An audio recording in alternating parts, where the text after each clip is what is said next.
Alors maintenant que tout le monde a compris tout au niveau des probabilités, on va accélérer un petit peu la correction. Donc on fait tourner une roue partagée en 8 secteurs égaux et on regarde le numéro sur lequel s'arrête la roue. Quelle est la probabilité d'obtenir un 6? Donc quand on regarde ici, il y a une issue favorable parmi les 8. Donc la probabilité ici d'avoir un 6, elle est de 1 chance sur 8, donc 1 sur 8. Quelle est la probabilité d'obtenir au moins 6? Alors, au moins, ça veut dire 6 ou plus. Donc, on a quoi? On a 6, 7, 8. On a 3 issues possibles parmi 8.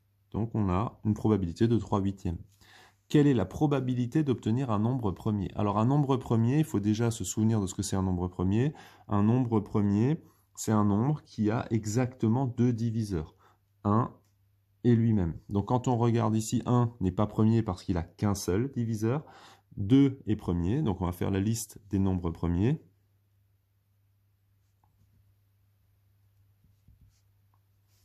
Donc plus petit ou égaux à 8. Donc on a 2. Ensuite on poursuit, on a 3. 4 n'est pas premier parce qu'il admet 3 diviseurs. 1, 2, 4. 5 est premier. 6 n'est pas premier parce qu'il admet plus de diviseurs, puisqu'il y a 1, 2, 3 et 6. Donc ici, et enfin, vous avez qui? Vous avez 7 qui est premier et pas 8, parce que 8, il a plus que 2 diviseurs. Donc on a 1, 2, 3, 4 issues possibles parmi 8. Donc la probabilité d'avoir un nombre premier est de 4 sur 8.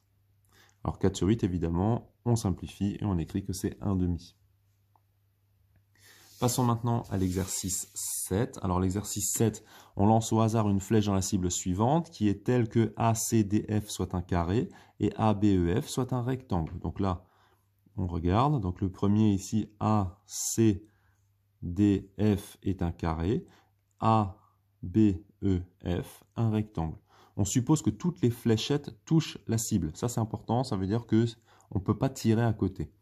Quelle est la probabilité que la fléchette tombe dans le rectangle ABEF? Première chose, on calcule l'aire de ABEF. Je vous rappelle que l'aire d'un rectangle, c'est longueur fois largeur. Donc ici, qu'est-ce qu'on fait? On fait 10 fois 40. Et donc, ça tombe, on a quoi? On a 400 cm². Donc, je ne sais pas si on le voit ici, je vais l'écrire en dessous. Donc, on a 400 cm² ici, à l'intérieur du rectangle. Maintenant, on va calculer l'aire du grand carré. L'aire du grand carré, c'est côté fois côté. Donc, on peut écrire que l'aire du carré ACDF, c'est 40 au carré, donc 1600 cm². Et donc, on a l'aire du rectangle, c'est 10 fois 40, donc 400 cm². Et donc, la probabilité de tomber dans le rectangle ABEF, c'est issue favorable sur issue au tout. Donc, 400 sur 1600, et donc 1 quart. Un sac contient 12 boules. Donc maintenant, on passe à l'exercice 8. On sait qu'il y a des boules vertes et des boules rouges. On sait également que la probabilité de tirer une boule verte est de 1 quart. Est-il possible, à l'aide de ces informations, de trouver le nombre de boules vertes et le nombre de boules rouges? Alors, ce qu'il faut faire, c'est ce qu'on fait souvent quand je vous rédige un petit peu les exercices de probabilité, c'est la chose suivante.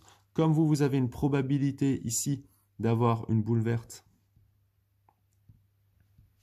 qui est de 1 quart, on va dire qu'on a une chance sur 4 d'avoir une boule verte.